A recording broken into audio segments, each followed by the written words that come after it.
Hola, ¿qué tal? Esta semana el episodio iba a ser un exclusivo para miembros de iVoox, Patreon y YouTube, pero he de deciros que mi amiga hermana me ha regalado un set de grabación y puesto que muchos de vosotros habéis pedido que me centre más en el tema vídeo, he querido usar este episodio de prueba. El próximo que suba ya sí será en exclusividad, que además es un caso turco que me está llevando la vida a encontrar toda la información, ya que el turco no es que esté entre los idiomas que manejo. Darle las gracias a José Luis que me ha recomendado el tema de hoy a través de iVoox, así que sin más preámbulos, vamos a comenzar. Pero antes de empezar, quiero aclararos que el caso de hoy implica a niños, varios niños, y que si es algo que os disturba podéis saltaros este episodio sin ningún tipo de problema, aunque intentaré no ser demasiado gráfica para no herir sensibilidades. Entre 1905 y 1908, una serie de muertes de menores está sacudiendo Francia. Ningún médico parece dar con la causa y en la mayoría de los casos los fallecimientos son declarados o bien por causas naturales o por problemas respiratorios. A pesar de que una mujer está en el punto de mira, a nadie parece importarle las causas de los fallecimientos ni que todos ocurren cuando esta señora se encuentra cerca de los pequeños. Un caso de negligencia, de incompetencia, de una absoluta y total repugnancia que nos lleva hoy a hablar de la asesina en serie, la ogresa de la Goutte d'Or. Mi francés es un poco así, pero bueno, lo entendéis. Como siempre, mi nombre es Susana García y esto es Más allá del crimen. Comenzamos.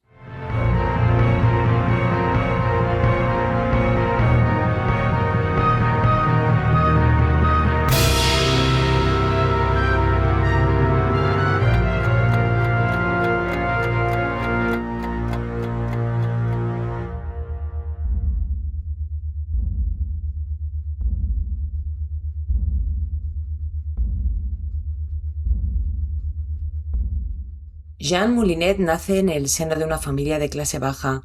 No queda claro si en 1874 o en 1875. Depende de la fuente que se consulte, pues encontramos diferentes fechas que ya sabemos que es algo muy común cuando hablamos de casos tan antiguos. Personalmente me voy a quedar con 1874 tal y como afirma su partida de nacimiento, que para mí es la fuente más fidedigna que he podido encontrar. Nace en la localidad de Kerity, en la Bretaña francesa, al noroeste del país galo. Es la mayor de 7 hermanos, en otros dicen que 5. Sus padres, una gente muy humilde dedicada a la pesca, pues no puede pagar una educación ni para Jean ni para el resto de sus hermanos, y con el poco sueldo que entra en casa apenas tienen para comer y pagar numerosas escolarizaciones, y esto supone muchísimo dinero para una familia tan humilde. Es una niña tímida, retraída, no es nada sociable y solo se dedica a cuidar de sus hermanos, algo muy típico en la época en familias pobres donde el hijo o hija mayor era quien se encargaba de la mayoría de las labores familiares y del hogar. El siglo XIX no es ni por asomo como el siglo XXI y para cuando Jean cumple 14 años decide dejar la casa familiar para centrarse en buscar un trabajo e independizarse. No sé si lo decide ella o son sus propios padres los que rápidamente la ponen a trabajar. Su primer oficio es en una casa de una familia acaudalada. Total, las cosas del hogar pues se las tiene más que controladas la chica. No permanece mucho tiempo en esa casa y va cambiando de trabajos, aunque siempre centrados en las tareas domésticas.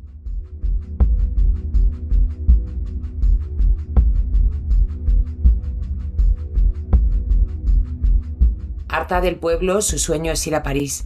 Para poneros un poco en contexto, sabemos que para cuando Jean viene a este mundo se acaba de liderar la guerra franco-prusiana entre el Segundo Imperio francés y el Reino de Prusia.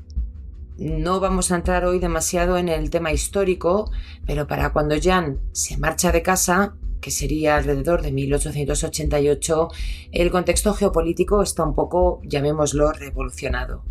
La lengua bretona está prohibida en las escuelas y solo se les permite hablar francés. La región de la Bretaña pierde fuelle económico y la mayoría de sus habitantes tienen que desplazarse a París si quieren hacer algo de provecho con su vida. Y eso es lo que en el fondo busca Jean, encontrar un trabajo y estabilizarse. No es que encontrara uno, sino que encontró varios trabajos, digamos que fue cambiando de uno a otro.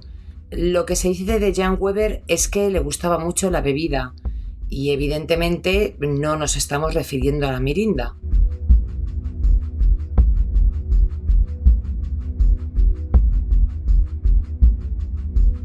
De entre los muchos trabajos que encuentra, también se dice, y así lo recoge un informe policial, que se dedica a la profesión más antigua del mundo, pero eso lo veremos un poco más adelante.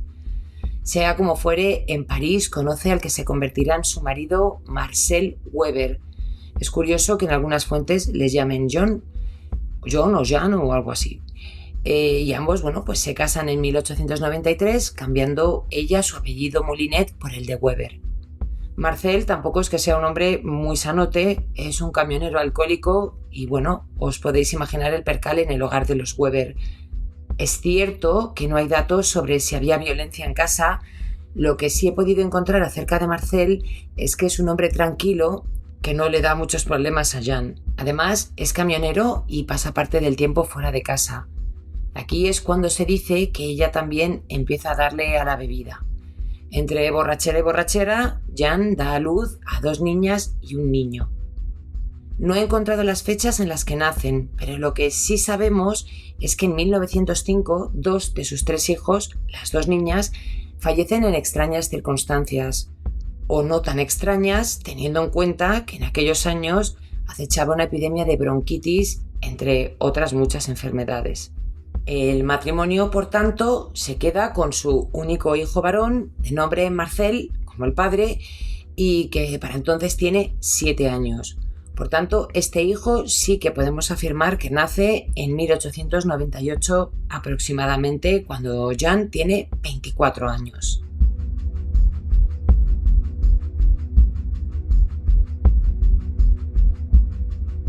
Lo que no os he contado es que ambas hijas de los Weber tenían marcas rojas en el cuello cuando aparecieron muertas que los médicos de entonces pasaron por alto. La causa de las muertes, por lo tanto, fueron bronquitis. Por lo que se cuenta en algunos medios, Jan entra en depresión y decide dejar de trabajar e incluso de atender las labores del hogar. Para apoyarla moral y económicamente, su cuñada decide dejar a sus 2 hijos al cuidado de Jan. Tal vez eso le haría recuperarse de tan dura pérdida.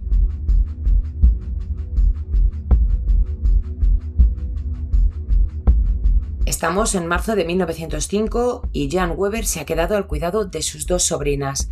La mayor, que tiene 7 años, sufre un episodio de asfixia, al parecer provocado por Jan, pero la niña sobrevive al llegar la madre antes de tiempo al domicilio, al ser alertada por una vecina que ha escuchado a la pequeña gritar con la sensación de que se estaba ahogando.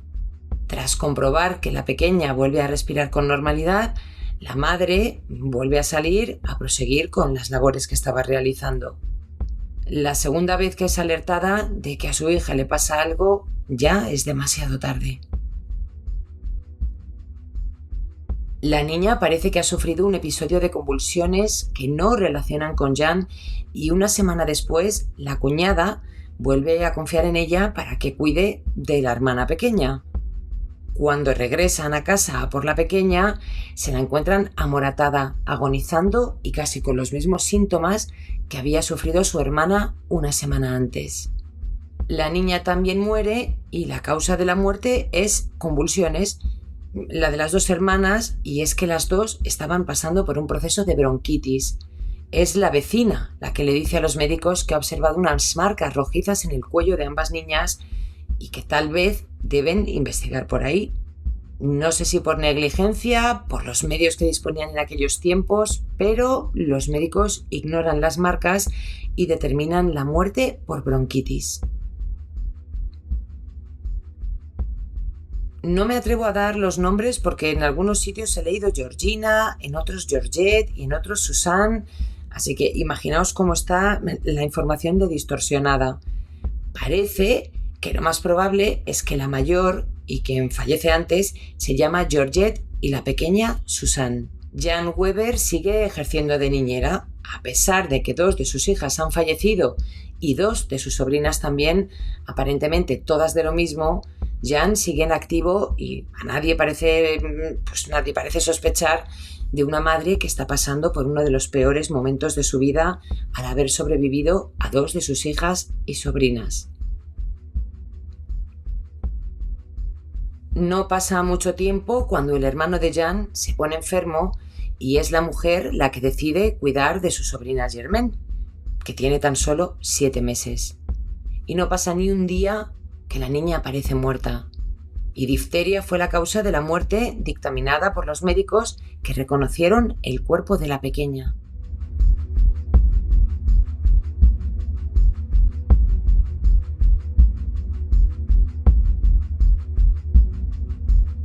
Voy a recapitular porque sé que en estos casos hay que hacer un poco de parón porque hasta yo misma me pierdo. Sabemos que las hijas de Jan y Marcel mueren a primeros de 1905. Pocos meses después lo hacen sus sobrinas Georgette y Suzanne con tan solo una semana de diferencia. En abril es otra de sus sobrinas, Germaine, de apenas unos meses, la que es encontrada sin vida. Es durante el entierro de la pequeña Georgina que Marcel, el hijo de Jan y Marcel, sufre un mismo cuadro de convulsiones y también pierde la vida. Jan se hunde, o al menos eso es lo que muestra ante los demás. Ya van 6 niños muertos y parece que la mujer no puede con la vida. Y quizás por esa pena que muestra y esa gran depresión en la que parece que ha entrado, no la convierte en sospechosa. Recordaos que el tema autopsias, investigaciones, enfermedades, pandemias, virus y demás no es como ahora, aunque bajo mi punto de vista la investigación deja mucho que desear y más cuando los médicos habían sido advertidos de las marcas rojas en el cuello que tenían casi todos los niños fallecidos. Además, no es que hubiese pasado tiempo entre una muerte y otra, es que todas ocurren en apenas unos meses. Pero bueno, la pobre Jan, que ha visto morir a sus 3 hijos y a sus 3 sobrinas, no es sospechosa de nada, es una pobre mujer a la que encima hay que tenerle lástima.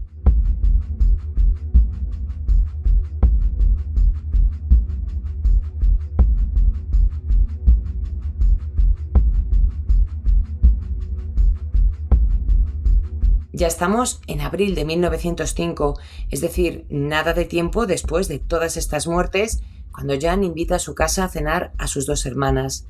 Mientras las mujeres salen a hacer unas compras, antes de la cena, dejan al hijo de una de ellas, Maurice, de 10 meses, al cuidado de Jan. Yo os juro que alucino con la gente, que entiendo también que eran otros tiempos, ¿no? Pero ostras, que ya van 6 niños muertos en el entorno de esta mujer. No dejo yo a mi hija sola con este personaje ni harta de vino. Lo vamos a justificar con que eran otros tiempos. Aquí Jan es pillada con las manos en la masa porque nada más regresar de sus compras, las hermanas de Jan observan cómo ésta está intentando ahogar al pequeño Maurice. La policía acude de inmediato. El niño sobrevive y Jan Weber es detenida por las autoridades. Eso ya es en enero de 1906, pero no os lo perdáis. Jan queda absuelta de todos los cargos, al acudir los médicos que atendieron a los 6 niños fallecidos a lo largo de 1905, alegando bronquitis, convulsiones y causas naturales. Y tan pichi que se quedaron. Luego, encima, dormirían como Dios. El 6 de febrero de 1906, Jan es declarada no culpable y el día 7 es puesta en libertad. Para este momento su matrimonio hace aguas. Me da que su marido no se fía un pelo de ella y Jan y Marcel se divorcian. Sus vecinos tampoco es que la vean con buenos ojos y a Jan se le hace difícil seguir viviendo en París y, por ese motivo, decide volver a usar su apellido de soltera, Moulinet, y se traslada a vivir a la ciudad de Villedieu, ciudad que se encuentra, digamos, a medio camino entre Marsella y Montpellier. Aquí, ya conocida como Madame Moulinet, comienza a trabajar en la casa de la familia Babousset. Había pasado poco más de un año desde que fue absuelta cuando otro trágico suceso sacude la vida de Jan. Bueno, de Jan, o más bien de los que la rodean. El 7 de abril de 1907, Auguste, hijo de los Babousset, es encontrado muerto. El pequeño también tiene marcas en el cuello, pero el médico que lo examina determina que el fallecimiento se debe a convulsiones. Oye, mira, yo no sé qué clase de convulsiones pueden pasar para que tantos niños mueran por el mismo motivo, pero no soy médico y aquí parece que los facultativos pues vuelven a meter la pata. Es un mes después cuando la hija de la familia para la que trabaja ahora Jeanne descubre una edición de Le Petit Journal, un periódico parisino que apenas tenía 4 páginas y que no leían pocas personas. Durante aquellos años el tabloide vendía 1 millón de ejemplares, así que no fue difícil que la hija de los Babousset encontrara la noticia del arresto y posterior liberación de la entonces Jeanne Weber. La familia, por tanto, la denuncia ante las autoridades y Jeanne es nuevamente detenida.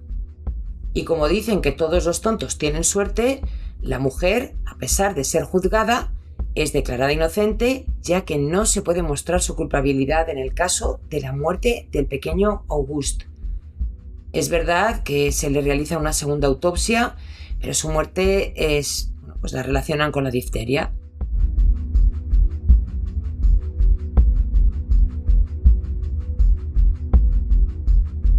Y seguimos para bingo porque Jean Moulinet decide mudarse nuevamente y lo hace a Fourchambault, a menos de 300 kilómetros de París, donde encuentra trabajo como camillera de un hospital. Hospital infantil, no os lo perdáis. Parece que hay gente que aún confía en su inocencia y quiere darle una nueva oportunidad, y es el médico Georges Bonjour, presidente de la Sociedad Protectora de los Niños, que por ese motivo la traslada a un hogar infantil en Orgeville, al norte de Francia, con 2 narices. Sabemos que hay gente buena y que da segundas oportunidades, pero está claro que hay gente que no se merece ni una. Y en este caso, pues muchísimo menos. Ni una semana después de entrar en este nuevo puesto de trabajo, Jeanne es pillada intentando quitarle la vida a un niño. Y os vais a quedar a cuadros cuando os diga que este reputado doctor no la denuncia, sino que simplemente la despide. Tal vez reconocer el error más garrafal de su vida es lo que tiene, pero si lo pensamos bien, dejar a esta señora en libertad, sabiendo lo que se sabe de ella, no sé yo si prima más un título y una carrera que la satisfacción de poder dormir tranquilo por las noches. Cada uno con su conciencia. El caso es que Jeanne se sale con la suya nuevamente y se traslada a París, donde es detenida por ser vagabunda y encerrada en un asilo en Nanterre, al noroeste de París. Los médicos que la evalúan afirman que esta señora está plenamente sana y mentalmente bien y la dejan en libertad. Yo de verdad que estoy alucinando con la retahíla de médicos cafres que salen en esta historia y que llevan a Jeanne a hacer lo que le da la real gana. Está claro que tiene que haber de todo en esta vida, pero vamos, que ya vamos con unos cuantos médicos un poco ineptos. Uno por una cosa y el otro por otra, y la señora Moulinet, que la llamo señora por decir algo, sigue con su vida como si nada. Como ya no le quedan muchas opciones de trabajo, Jeanne se dedica a la prostitución, donde conoce en 1908 a un hombre con el que se hace pareja de hecho. Sí, pareja de hecho, y ambos se mudan a vivir a una posada. Por si lo habíais dudado, este nuevo churri de Jeanne tiene un hijo de 10 años, Marcel Poigot. Y sé que me repito, pero es que esta señora hace lo mismo una y otra vez.